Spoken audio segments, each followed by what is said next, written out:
The Cleveland Browns, a franchise already allergic to peace, have somehow found themselves in the middle of another absolute meltdown, and this one? It might be the biggest yet. Because this time, it's not just a locker room drama or a bad season or some recycled quarterback controversy. This time it's about power. It's about ego. It's about a generational collision so intense that it just exploded right in the middle of a team meeting. Let's be crystal clear. Shedeur Sanders walking out of that facility wasn't just a rookie throwing a tantrum. It was a detonation. And the fallout? It's already circling overhead like smoke after a bomb. If you're into the real story and all the messy twists they don't show on highlight reels, go ahead and subscribe. And if you're sticking around to see how this Browns QB chaos plays out, you should definitely be subscribed. Sources close to the situation are describing it like a scene straight out of a movie. Tension thick enough to choke on. Stefanski pacing. Then barking. Then reportedly yelling in a way players hadn't seen before. This wasn't your typical coach gets fired up moment. This was rage. Deep, almost personal rage. And what set it off? A quarterback. A rookie. One who wasn't raised to nod silently and take what he's given. One who came into the league already knowing that he wasn't built for silence. Shedeur didn't just walk into the NFL, he walked in with a voice, a brand, a following, and a message. But in Cleveland? That voice hit a wall. Because while Shedeur has been moving like an entrepreneur, like a visionary, like a modern athlete who understands leverage, Kevin Stefanski? He's coaching like it's still 2004. Command. Control. Discipline. And in theory? That works. In theory, the coach has the final word, the rookie earns his place, and the locker room stays tight. But the NFL in 2025 isn't the NFL Stefanski came up in. This generation doesn't respond to power plays. They don't bow to tone. They want to be heard. Respected.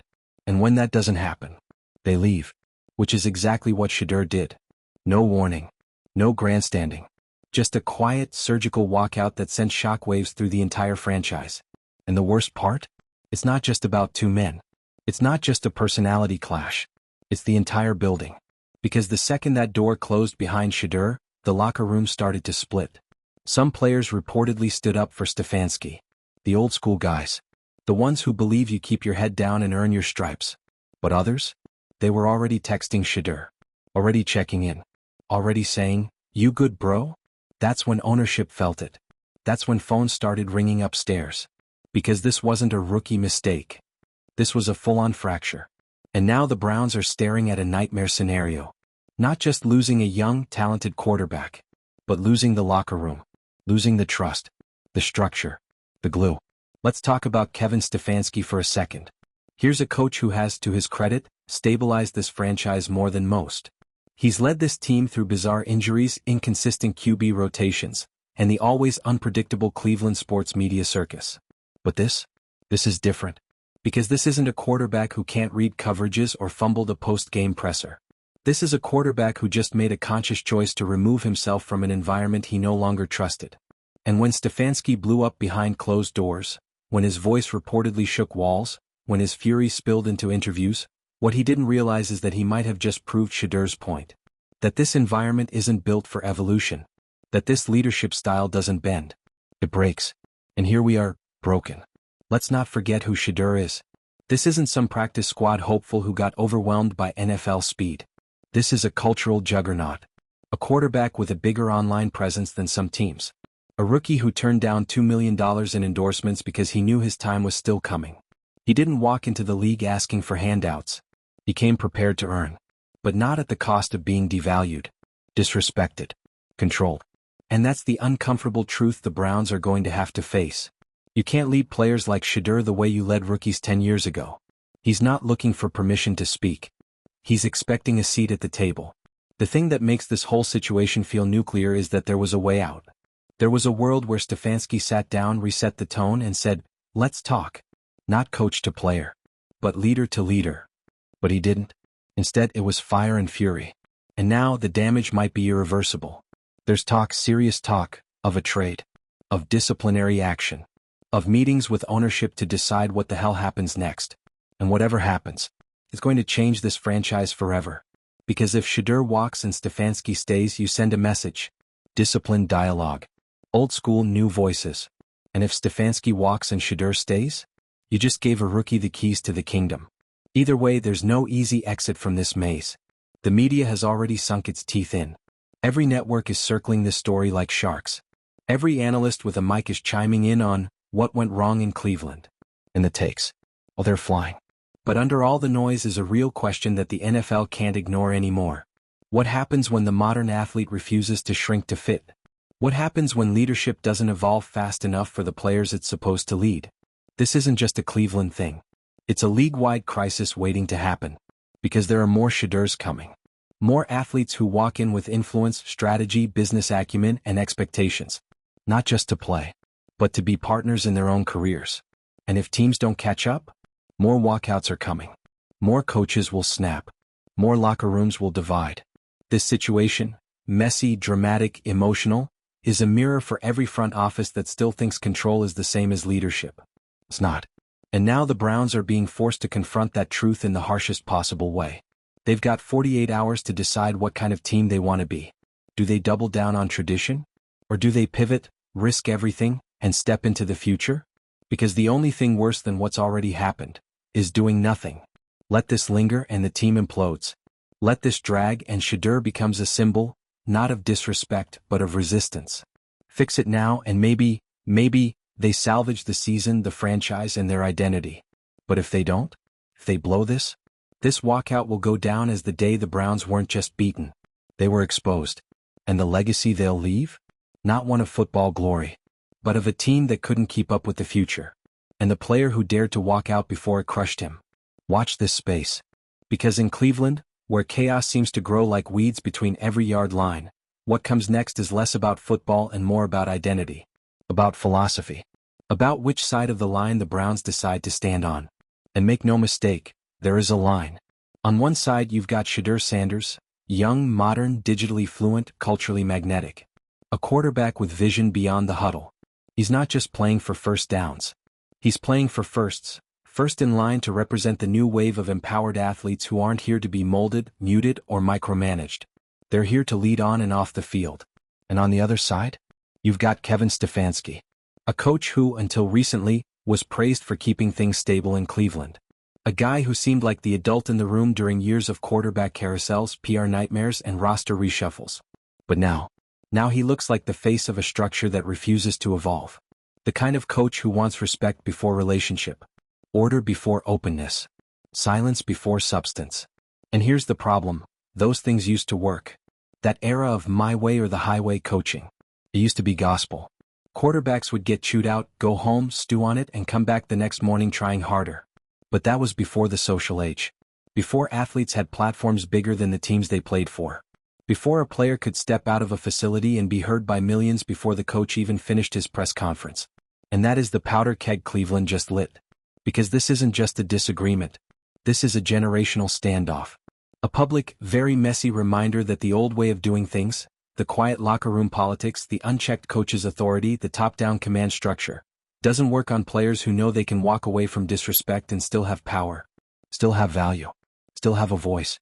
And for the Browns, this couldn't have come at a worse time. Not just because the season is looming, or because the Pittsburgh game is hanging over them like a storm cloud, but because this team specifically, has spent years begging for a franchise quarterback only to fumble the bag every single time. Johnny Manziel, Baker Mayfield, Deshaun Watson. Chaos, noise, burned bridges, PR flames so high you could see them from space. Now finally they land a young QB with upside, pedigree, presence, and vision. And what do? They break him. Not with hits. Not with interceptions. But with culture. Because the Browns don't have one. Not really. They've been stitching together Band-Aid identities for the better part of a decade, trying to become the Patriots one year, the Rams the next, throwing money at stars, then cutting them loose when it doesn't click. And that's the heart of this Shedeur situation.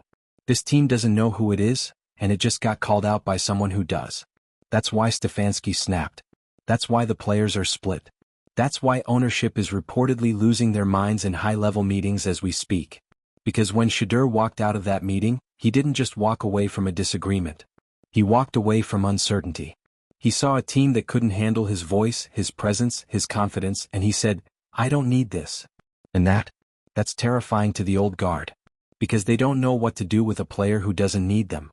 Who doesn't see the NFL as the top of the mountain but as just another building block in a longer game? Shedeur isn't playing to get on a Wheaties box. He is the box. He owns the cereal company.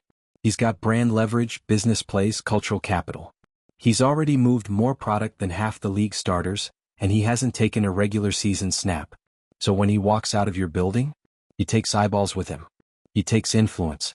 He takes control. And now, the Browns are just standing there in the rubble of their own miscalculation. Because this could have been different. There was a version of this where Stefanski recognized who Shedeur was, not just as a player but as a presence. There was a version where he said, "All right, I see the fire in you. Let's channel it." But instead he tried to contain it. And flames like Shedeur's? You don't put them in a box. You build around them. That's the shift the NFL is learning, too slowly by the way. It's not enough to manage talent anymore. You have to manage identity, personality, story. The athlete of today isn't just an athlete. He's a narrative machine. A walking, talking, tweeting brand. And when you try to silence that, you don't just lose the player. You lose the moment.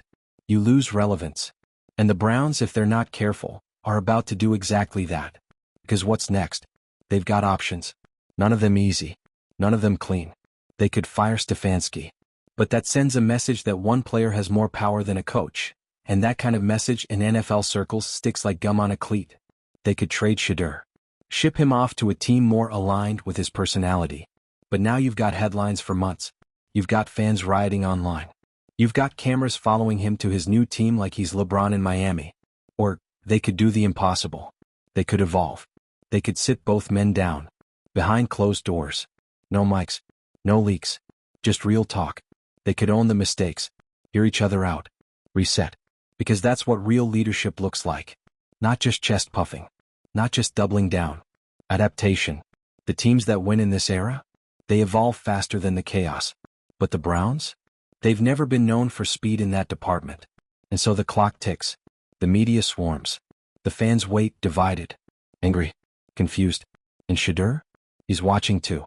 Not from a place of desperation but from positioning.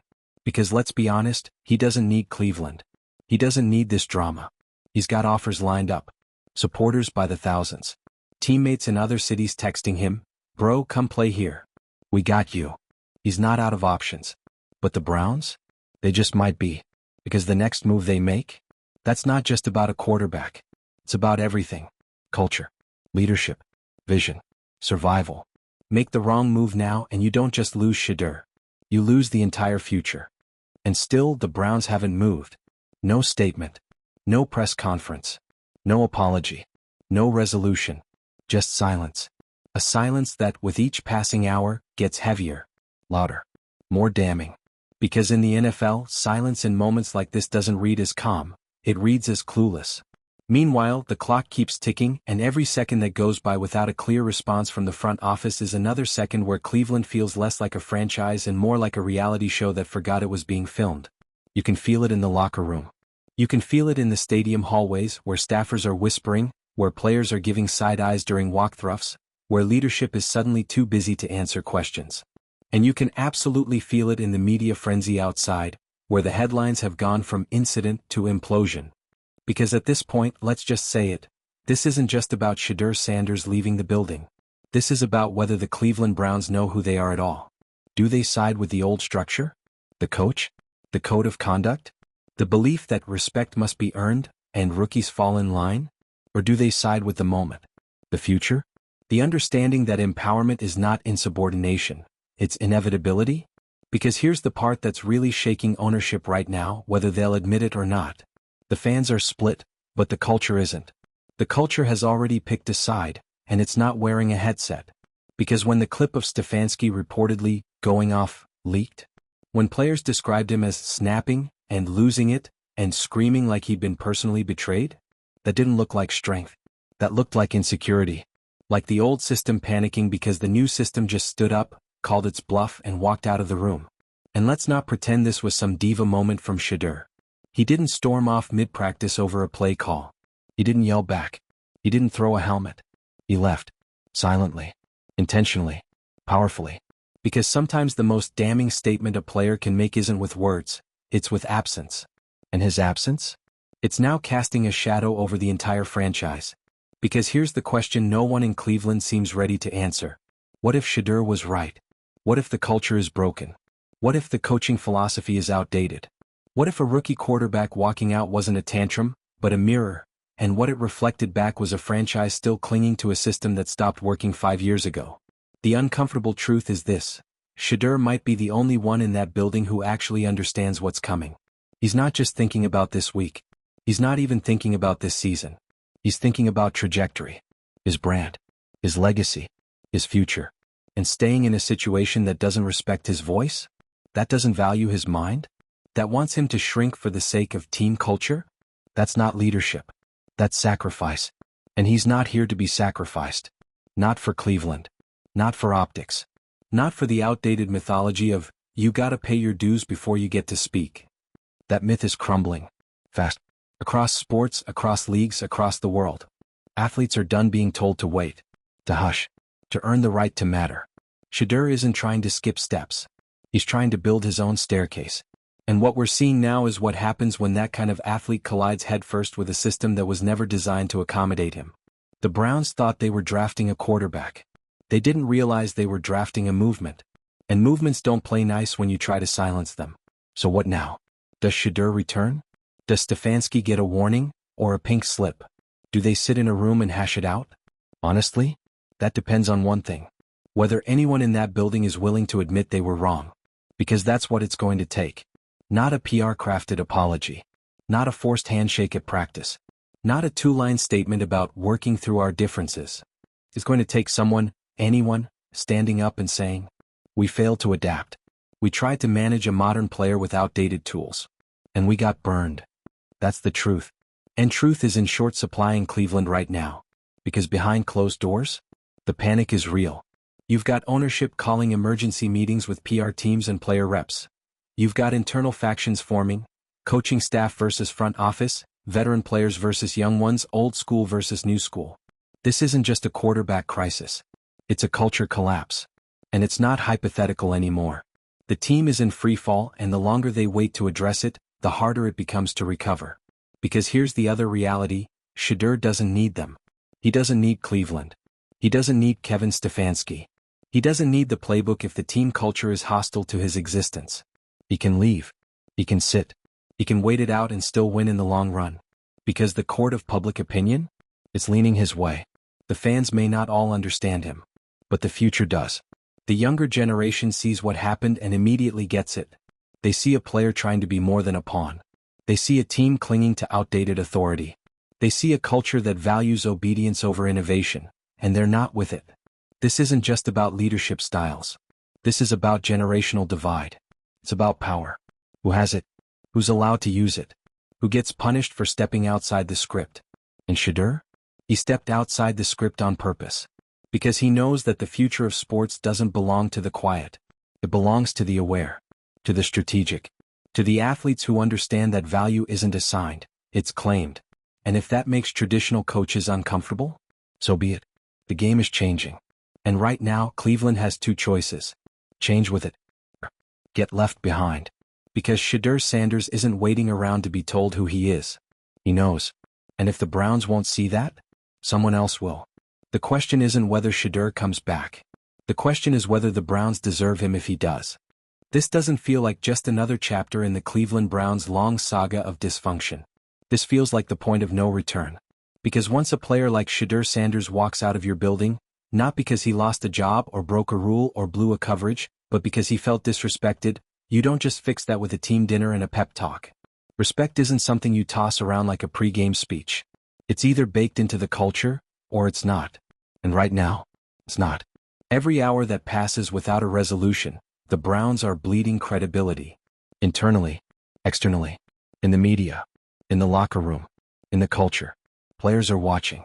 Coaches are watching. Future draft picks are watching. And what they're seeing is a franchise that can't manage friction without collapsing. They're seeing an organization that would rather protect its power structure than embrace its potential. And here's the kicker, this could have been historic. Shedeur had the tools, the flash, the pedigree, the energy to become the face of a new era in Cleveland. Imagine the story, the Browns finally get a young QB with swagger, with charisma, with vision, and instead of trying to dim his light, they amplify it.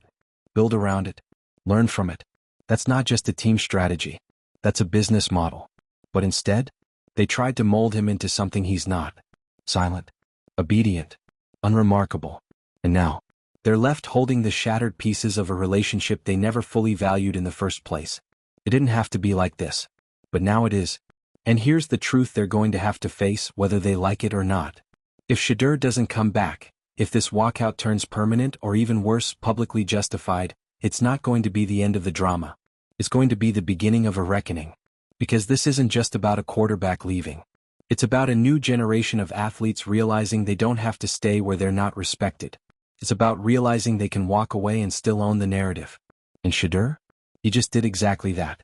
Now the Browns have a decision to make. Not just about Stefanski. Not just about Sanders. But about who they are and who they're willing to become. Because if they're not ready to evolve, then they've already lost. And Shedeur? He's already gone.